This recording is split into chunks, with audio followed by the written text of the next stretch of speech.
Candidati al lavoro per convincere gli elettori indecisi, che non sono pochi, neanche a Palma di Montechiaro, città del Gattopardo chiamata alle urne in anticipo rispetto alla scadenza naturale per via della bufera giudiziaria che si è abbattuta sul comune. Quasi 200 gli aspiranti ad occupare 20 posti in consiglio comunale, 6 sono in corsa invece per la poltrona di sindaco.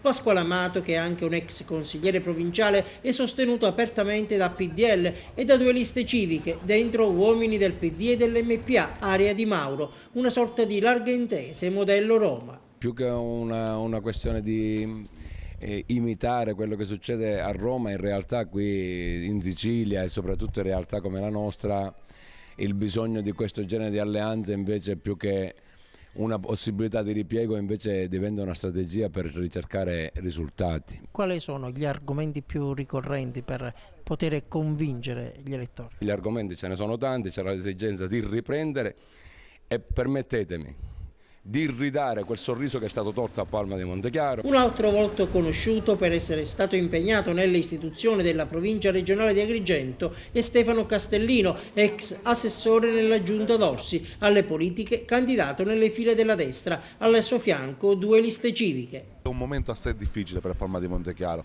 e ha bisogno di un'alternativa fresca, di giovani professionisti, esponenti del mondo del lavoro che si mettono sulle proprie spalle il peso di amministrare queste città. Castellino, un cognome pesante, importante per Palma. Secondo lei questo potrà incidere sul voto? Io tendo a non mischiare la mia storia personale con la storia politica, perché con orgoglio porto nel cuore ciò di cui lei parla e come vede mi suscita tuttora, a distanza di anni, notevole emozione.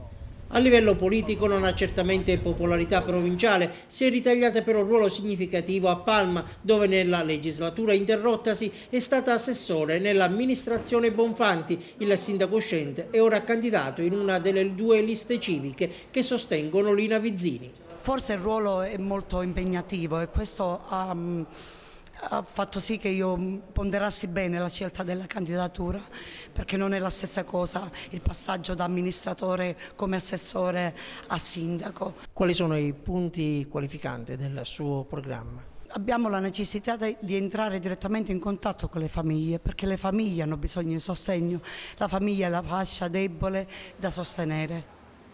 Ed è un volto certamente conosciuto a Palma, quello di Gioacchino Sorrentano, avvocato, già candidato a sindaco in altri precedenti appuntamenti elettorali. Potrà essere la volta buona? Io penso che la città potrebbe questa volta, sulla scorta delle idee che ho sempre portato avanti e sulla scorta dell'impegno che sto mettendo in questa campagna elettorale, potrebbe anche decidere di liberarsi da questa cappa che in questo momento lo opprime e di spazzare via da Palma di Montechiaro quel marciume politico che per tanti anni l'ha oppressa.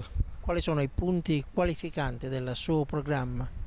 I punti qualificanti sono innanzitutto l'abusivismo edilizio. Spero di far partire una proposta forte, fortissima, che possa portare a far arrivare a un recupero qualificato di tutte le costruzioni abusive. È nuovo alla sfida invece Rosario Bellanti, architetto, che si è tuffato convintamente in questa esperienza. Può contare su Cantiere Popolare e 2 liste civiche. Io vengo naturalmente da una breve esperienza politica che è quella che mi ha visto partecipe nelle file del PDL per un breve periodo e poi la decisione oggi di candidarmi a sindaco. Se dovesse essere eletto, cosa farebbe nei primi 100 giorni?